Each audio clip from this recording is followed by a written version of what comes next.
Billionaire's son pours hot coffee on Waitress. Didn't see the Korean Mafia boss and his K9 behind him watching. The scalding coffee splashed across her uniform, soaking through the thin fabric and burning the skin beneath. Shayla's scream cut through the upscale cafe like a knife, silencing conversations and clinking silverware in an instant. She dropped to her knees, tears streaming down her face as blisters already began forming on her trembling hands. And Alexander Wang laughed. He actually laughed as he stood over her, designer shoes just inches from where she knelt in agony. His Italian silk shirt probably cost more than 3 months of her salary. His watch more than a year's rent for the tiny apartment she shared with her younger siblings. And he was laughing, pointing his phone camera at her pain like it was entertainment created for his amusement. "That's what happens when you spill water on my sleeve, you stupid bitch," he sneered, his voice carrying throughout the now silent cafe. "Maybe next time you'll be more careful." Nobody moved. Nobody spoke. The other waitstaff froze in place, eyes downcast, knowing intervention meant losing the jobs they desperately needed. The wealthy patrons studied their phones or menus with sudden fascination, pretending they hadn't witnessed assault in broad daylight. In this glittering cafe in the financial district, Alexander Wang was untouchable royalty, the son of tech billionaire Victor Wang, a man whose wealth had long ago placed him above such trivial concerns as law or basic human decency. But in the corner booth, something shifted. A Korean man in an impeccable charcoal suit carefully set down his teacup. The movement was unhurried, deliberate, the gesture of someone accustomed to controlling every aspect of his environment. At his feet, a massive black Jindo dog rose silently, muscles rippling beneath its sleek coat. The dog made no sound, no growl, no bark, but its eyes tracked Alexander with predatory focus.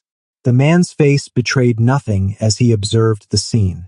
His expression remained perfectly neutral, but his eyes changed.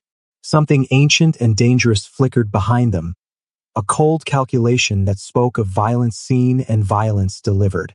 Jin Wukong had watched enough, and Alexander Wang had just made the worst mistake of his privileged life. If this story resonates with you, please hit that subscribe button now. Tell us in the comments where you're watching from. Let's see how many brave souls will follow this journey to its conclusion. Asterisk asterisk. Jin Wukong had not come to America to become what he now was. 20 years ago, he'd arrived with nothing but military training from Korea's special forces and dreams of legitimate business success. The American dream, they called it. Work hard, play by the rules, achieve prosperity. What a beautiful lie that had proven to be. He'd learned quickly that for immigrants like him, the rules were different. The system had sharp teeth for those without connections, without inherited wealth, without the right background or family name. He'd adapted, survived, then thrived in the shadows between worlds.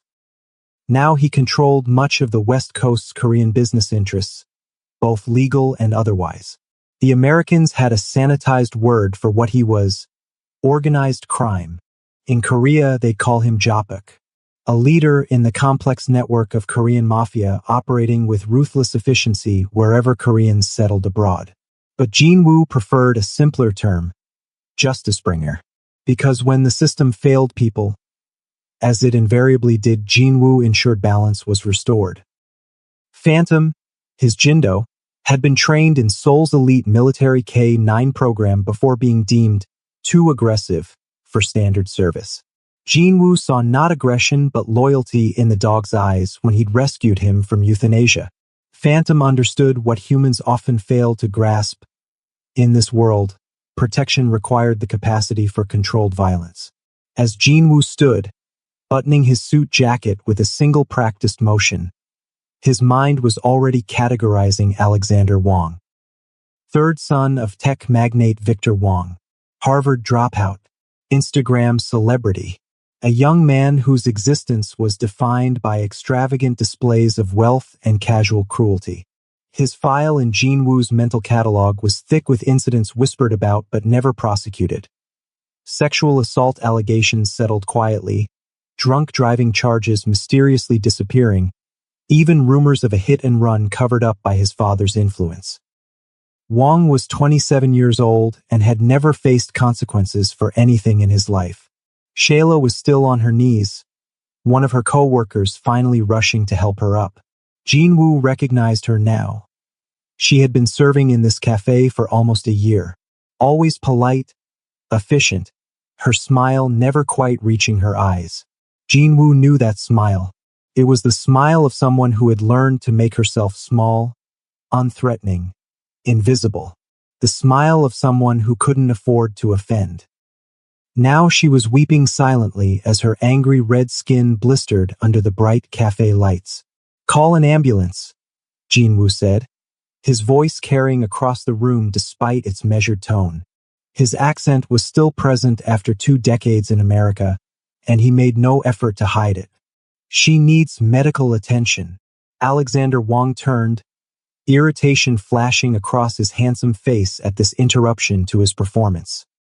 "Mind your own business," he snapped, looking Jinwoo over with the dismissive assessment of someone born to judge others by their usefulness to him. Finding the Korean man lacking, he turned away. "She's fine. She's just being dramatic for a bigger tip." Jinwoo took 3 steps forward. Phantom moved with him, a silent shadow at his heel. "I said, she needs medical attention," Jinwoo repeated, now standing directly in Shayla's line of sight. His voice softened. "Are you all right? Do you need help?" Shayla's eyes widened in recognition. Not of Jinwoo personally, but of something rare. Genuine concern in a place where she'd received none. She shook her head slightly, whispering that she couldn't afford an ambulance, couldn't miss work, couldn't risk losing her job that helped support her brother's college tuition and her grandmother's medical bills.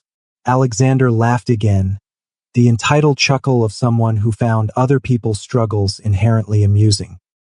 "Look at this. Some foreigner thinks he's some kind of hero," Alexander said loudly to his companions, who dutifully snickered. "Why don't you take your dog and go back to wherever you came from?" Jinwoo didn't react to the ignorant taunts. He simply turned to face Alexander, meeting his eyes directly for the first time. The younger man's smirk faltered momentarily under that gaze. Something in Jinwoo's eyes, the absolute stillness in them, the complete absence of fear or deference, triggered an instinctive alarm in Alexander's brain. "You assaulted this woman," Jinwoo said calmly. "You will pay for her medical treatment. You will apologize, and you will compensate her for lost wages." The cafe had gone utterly silent.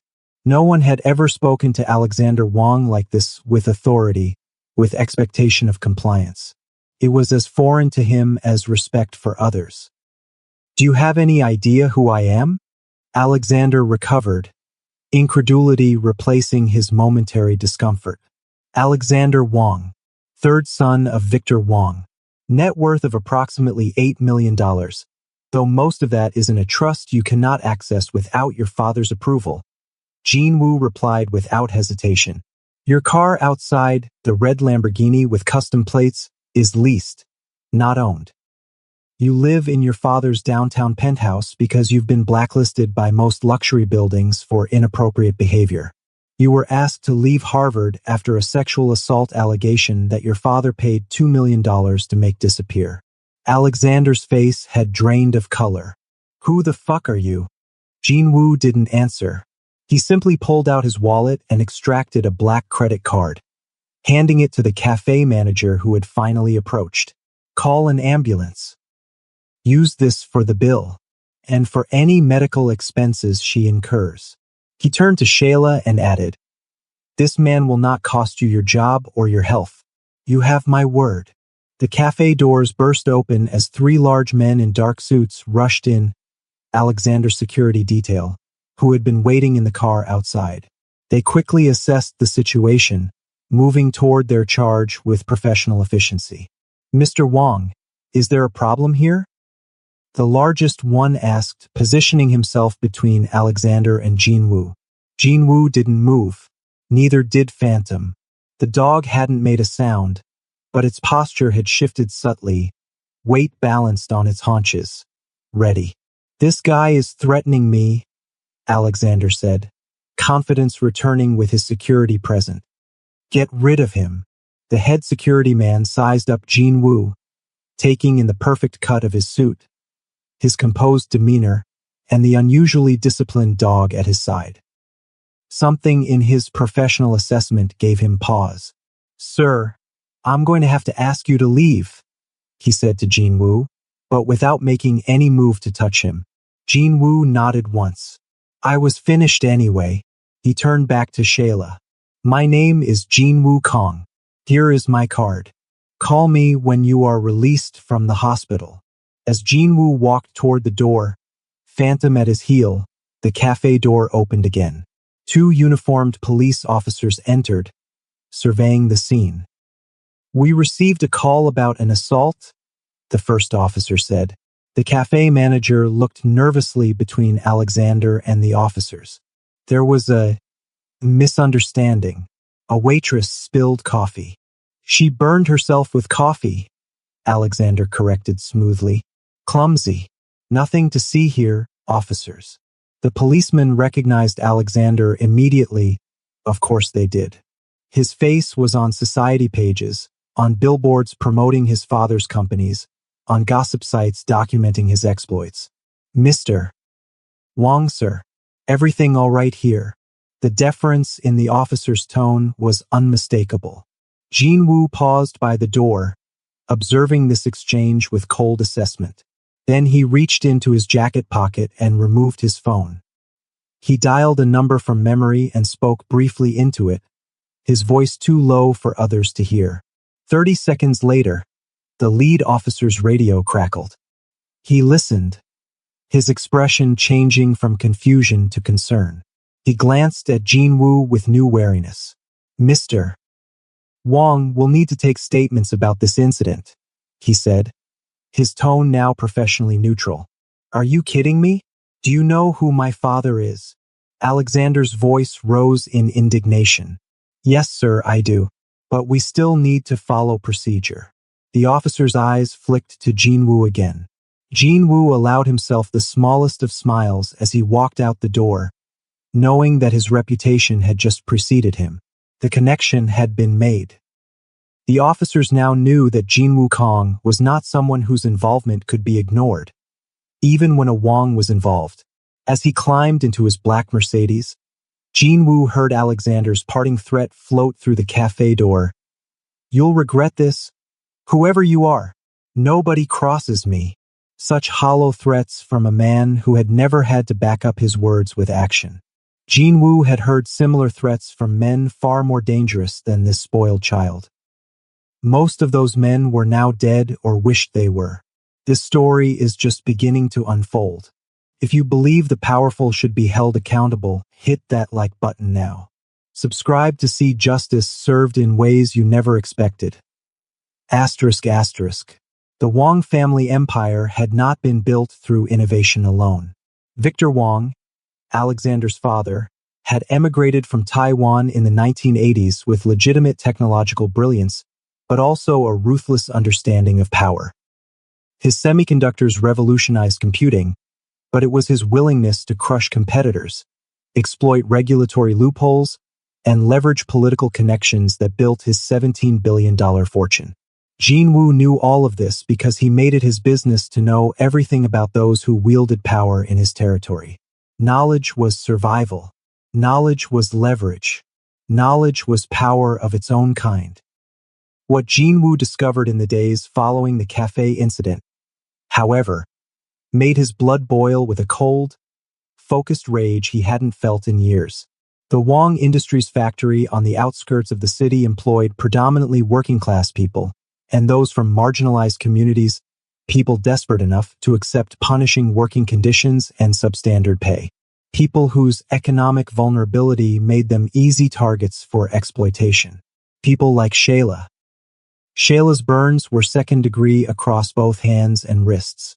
She would recover, but the doctor estimated at least 3 weeks before she could work again. Her younger sister Keisha had disappeared 6 months ago after filing a workplace complaint against Wong Industries, where she had been employed as a quality control inspector.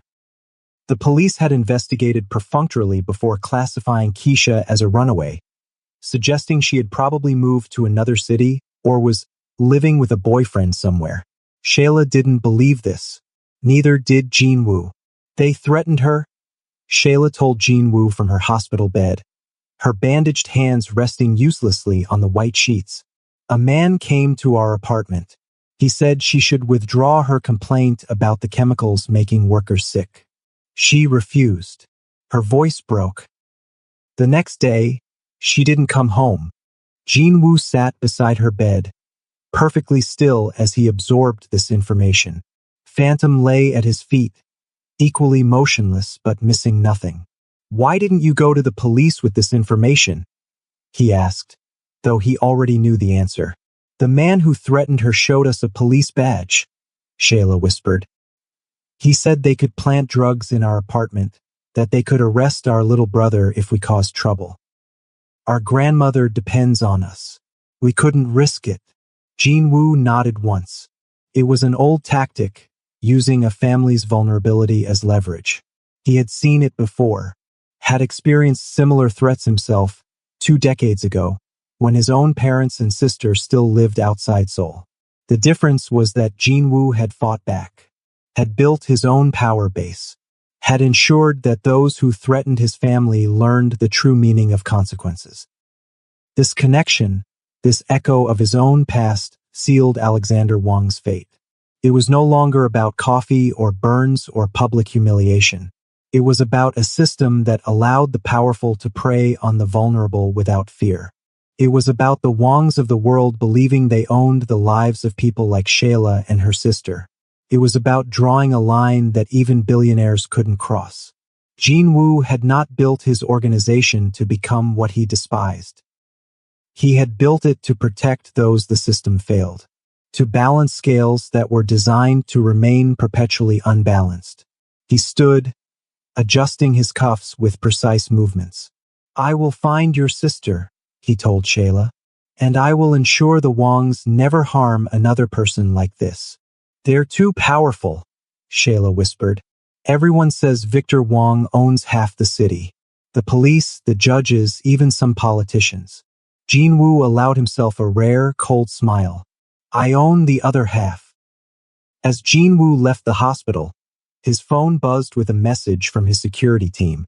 Alexander Wong was hosting a party at his exclusive downtown club that night. The message included surveillance photos of Alexander arriving with an entourage, including several young women who looked barely legal, if that. Jean Woo studied the images, noting the excessive security, the particular way Alexander kept looking over his shoulder. The cafe incident had rattled him more than he would admit. Good. Fear was educational. Fear was the beginning of respect. But Jean Woo would not move against Alexander directly. Not yet. First, he needed to understand exactly how deep the Wong corruption went, how Keisha had disappeared, where Victor Wong's true vulnerabilities lay. He would be methodical. He would be thorough. He would be patient. The next morning, Alexander Wong found his precious Lamborghini missing from his secured parking garage. In its place was a single black dog hair and a handwritten note. "This is only the beginning." The security footage had been wiped clean. The garage attendant remembered nothing. The vehicle tracking system showed the car had simply vanished. Alexander reported the theft to his personal police contact, the same officer who had responded at the cafe. The man promised to look into it, but his voice lacked conviction. Something had changed. The officer seemed nervous.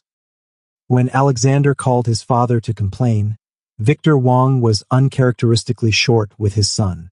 "Handle your own messes for once," he snapped before hanging up. Alexander didn't understand what was happening. His world had always been predictable. He acted without consequence. His father cleaned up any problems. The system bent to accommodate his desires. Now suddenly that certainty was eroding. The ground beneath him felt unstable. He didn't know that at that exact moment, Jin-woo was sitting across from Melissa Chun, an investigative journalist who had been trying to expose Wang Industries' labor violations for years without success. Every source disappears, Chun was explaining, spreading her documentation across Jin-woo's desk. Every whistleblower gets scared off. Every investigation hits a wall of legal obstruction. They're untouchable. Jin-woo examined her evidence, photos of chemical burns similar to those documented at notorious factories in countries with no labor protections, testimony from former employees about 16-hour shifts without breaks, medical records showing elevated cancer rates among long-term workers. No one is untouchable, Jin-woo said quietly. You've been trying to fight them in the light. Some battles must begin in darkness. What do you mean? Chun asked, studying him with both wariness and hope. I mean that Victor Wang didn't become a billionaire by following rules. We won't defeat him by following them either. Jin-woo slid a thumb drive across the desk. This contains access codes to Wang Industries' private servers, financial records, communications, evidence of tax evasion and foreign bribes. Chun stared at the drive. How did you get this? This is illegal. So is what they've been doing to your sources. Jin-woo's voice remained even. The question is not how I obtained it, but what you will do with it. I could be prosecuted for using illegally obtained information. You could be.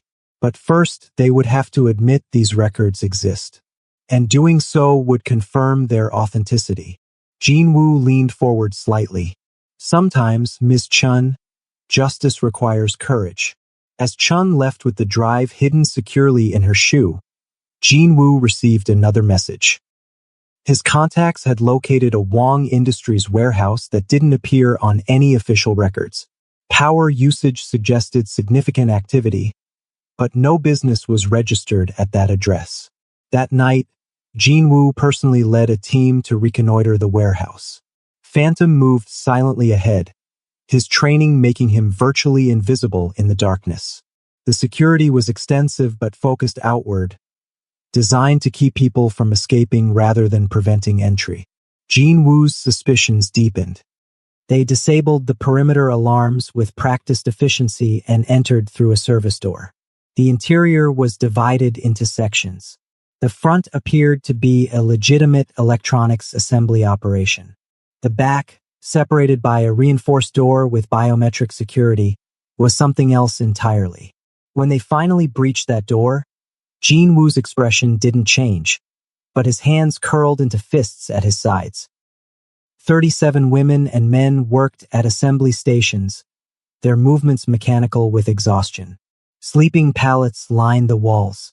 A makeshift kitchen and bathroom facilities indicated they lived here.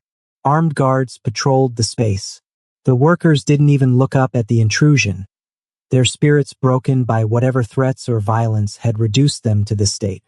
Among them, thin and pale but unmistakable, was Keisha, Shayla's missing sister. Forced labor.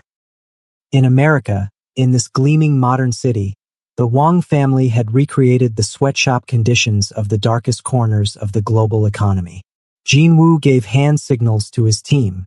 Within minutes, the guards were subdued, the workers were being led to waiting vehicles, and evidence was being documented and collected. This would not be handled through traditional law enforcement, not yet. These people needed protection, medical care, and safety before they could become witnesses. As Jin-woo helped Keisha into his car, she clutched his sleeve with skeletal fingers. There are others, she whispered. Other warehouses. They move us around when inspections come. They take our identification. They said they'd hurt our family if we tried to escape. Jin-woo nodded, rage building behind his carefully controlled expression. They will never hurt anyone again, he promised her. By morning, all trace of the operation had been erased. The workers were secured in safe houses throughout the city.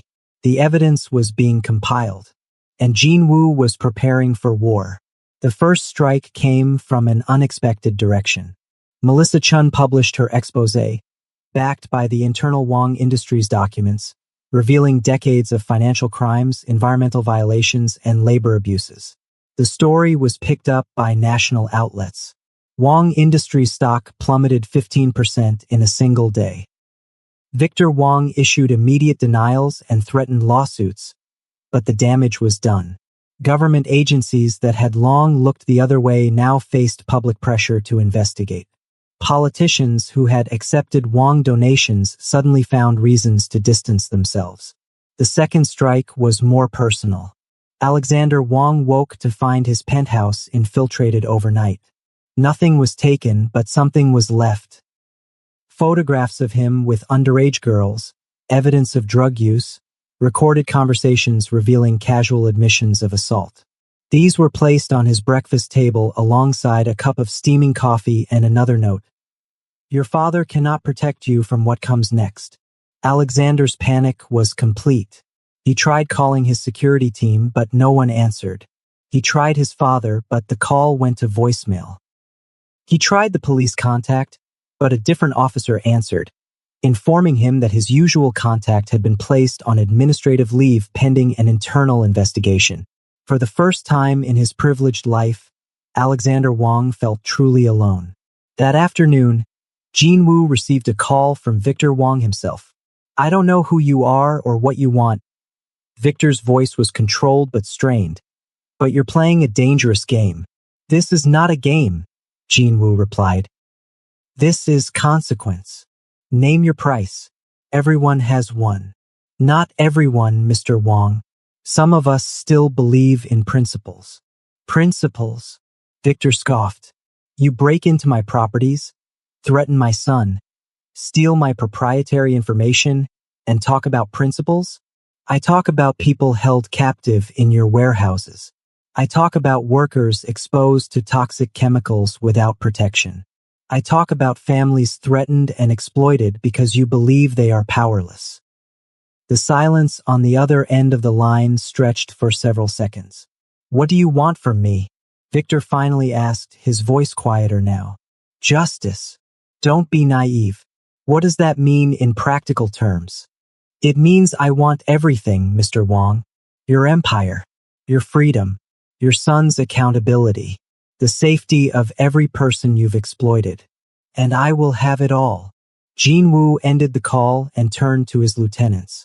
They will attempt to eliminate us now, he said matter-of-factly. Double security on all safe houses. Move the witnesses hourly. And prepare for the final phase. That night, the assassination attempts began. Professional hit teams targeted Jin Woo's known properties. They found empty buildings and waiting defenders. 3 attackers were killed. The rest were captured. Jin Woo had anticipated this response, had planned for it, had set traps within traps. But Victor Wang had resources beyond Jin Woo's estimation. A second wave targeted Jin Woo's legitimate businesses, setting fires, destroying inventory, threatening employees. This collateral damage was harder to absorb. Innocent people were being harmed now. And then they found Shayla. Despite Jin Woo's precautions, despite the security he'd placed around her hospital room, Wang's men located her. They didn't kill her, that would have been merciful. Instead, they injected her with a cocktail of drugs that left her comatose, her prognosis uncertain. When Jin Woo received this news, something shifted in him. The cold, calculating strategist gave way to something older, something forged in the crucible of his youth. Before he was a businessman, before he was Jopik, he had been a soldier trained to eliminate threats with extreme prejudice. The time for measured response had ended. Bring me Alexander Wang, he ordered. Tonight. Phantom sensed the change in his master. The Jindo moved closer, pressing against Jin Woo's leg, offering silent support. Jin Woo rested his hand on the dog's head, drawing strength from the creature's unwavering loyalty.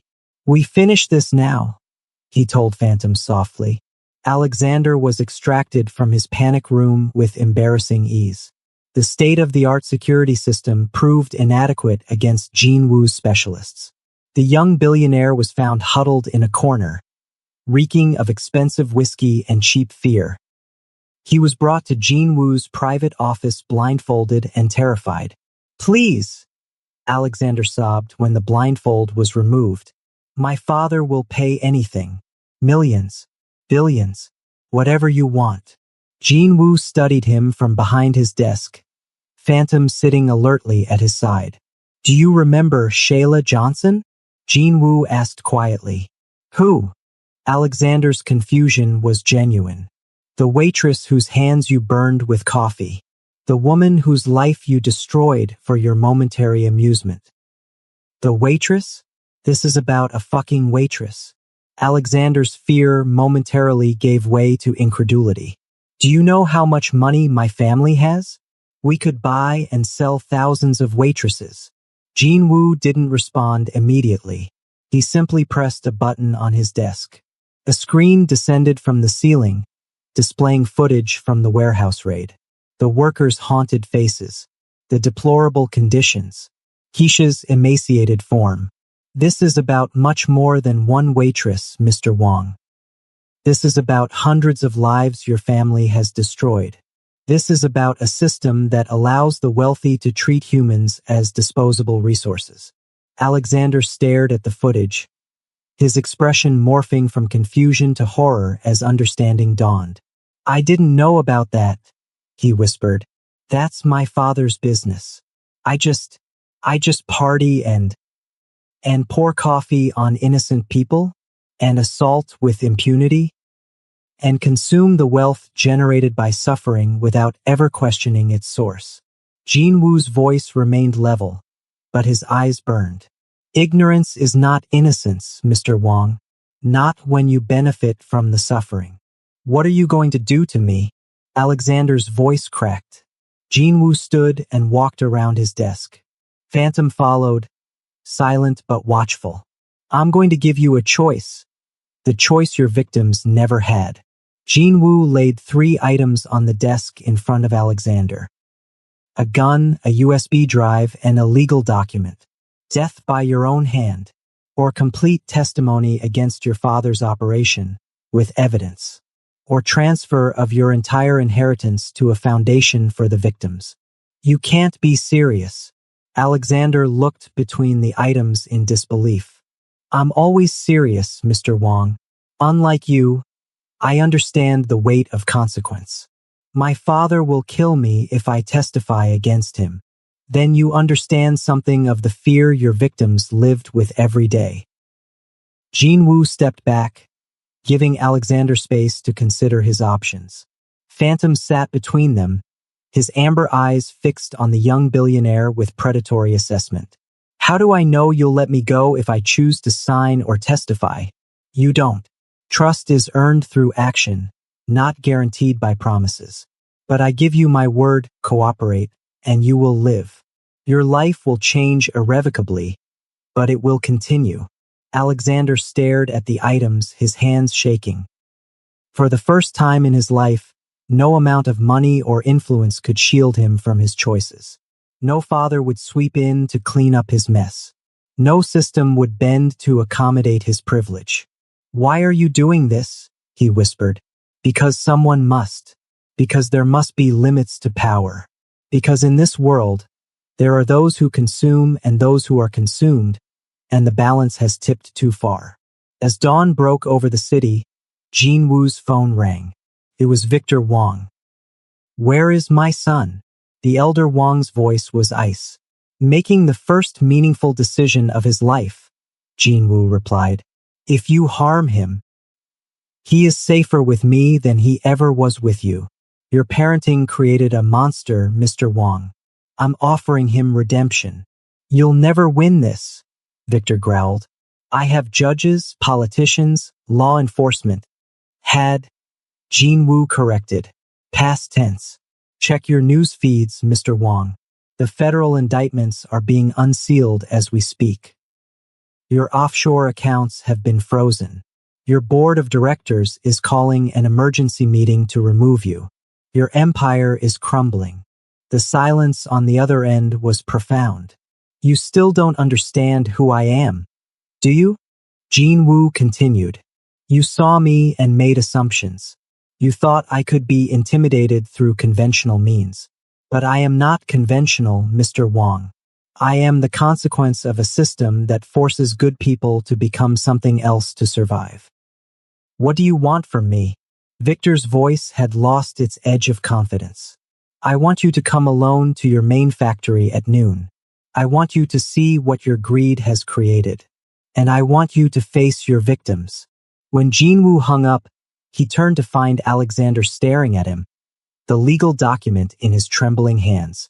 I'll sign it, Alexander said hoarsely, and I'll testify everything I know about my father, about the business, about the bribes and threats.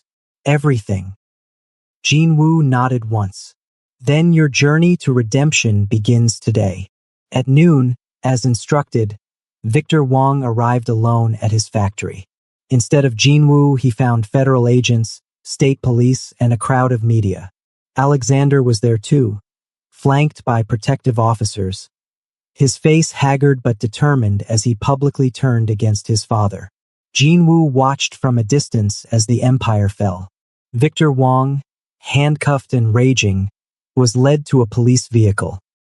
The workers from the warehouse, now recovered enough to testify, stood silently in a line, witnesses to justice long delayed but finally delivered. Phantom pressed against Jinwoo's leg, a solid presence grounding him in the moment. We did what was necessary, Jinwoo told the dog quietly. In the hospital, Shayla began showing signs of emerging from her coma. Keisha sat beside her, holding her hand, whispering encouragement. The sisters would have a long recovery ahead, but they would face it together. 1 year later, the Wong Empire was dismantled. Victor Wong received a 30-year sentence for human trafficking, racketeering, tax evasion, and dozens of other charges. Alexander, in exchange for his testimony, received a reduced sentence of 5 years and surrendered his entire inheritance to the newly established Survivors Foundation. The foundation, administered by former victims including Keisha, provided support for workers, legal assistance, education, and rehabilitation. Its headquarters stood on the site of what had once been Wong Industries' main factory, a symbol of transformation. Jinwoo observed these changes from a careful distance.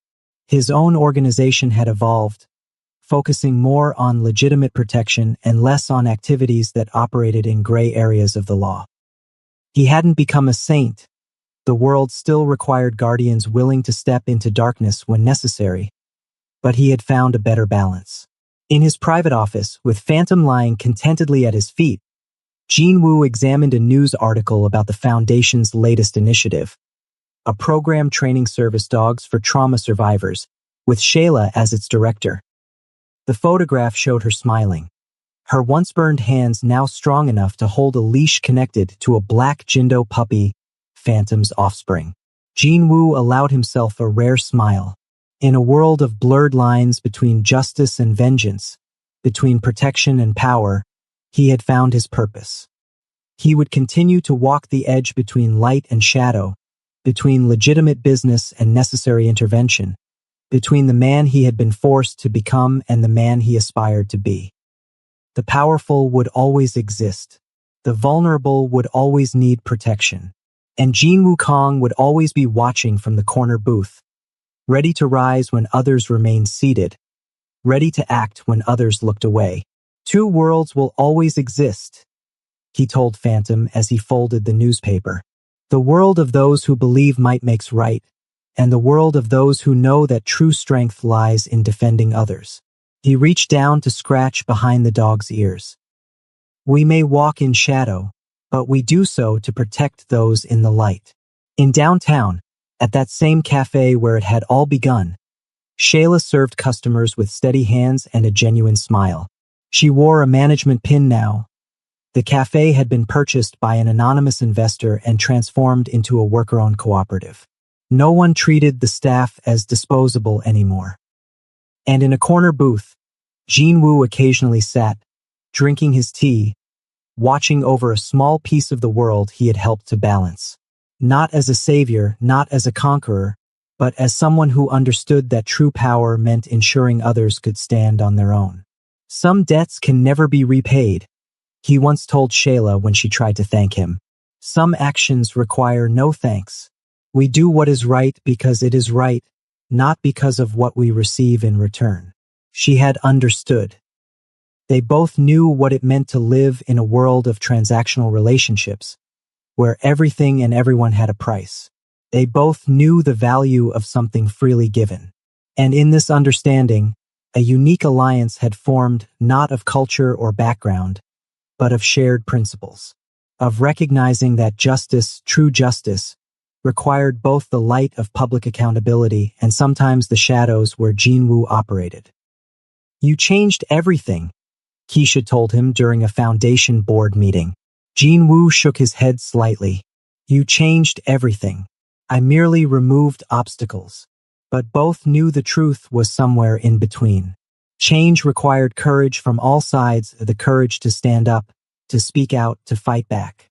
And sometimes it required someone willing to be feared in order to protect those who could not protect themselves. As Jinwoo walked through the city streets, Phantom at his side, he thought about power, how it flowed, how it corrupted, how it could be channeled for protection instead of dominance. He thought about Alexander Wang, who might emerge from prison a changed man or might not.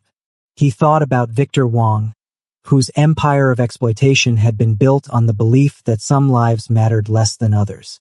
And he thought about Shayla, who had lost so much but refused to be defined by victimhood, who had taken her pain and transformed it into purpose. In the end, that was the most powerful form of justice, not just punishment for the guilty, but restoration for the harmed. Not just tearing down systems of oppression, but building something better in their place. Jinwoo would continue his watch from the shadows, but people like Shayla would lead the way into the light. If this story moved you, show your support by subscribing now. Share with someone who believes in justice. Comment below what you would have done in Jinwoo's position.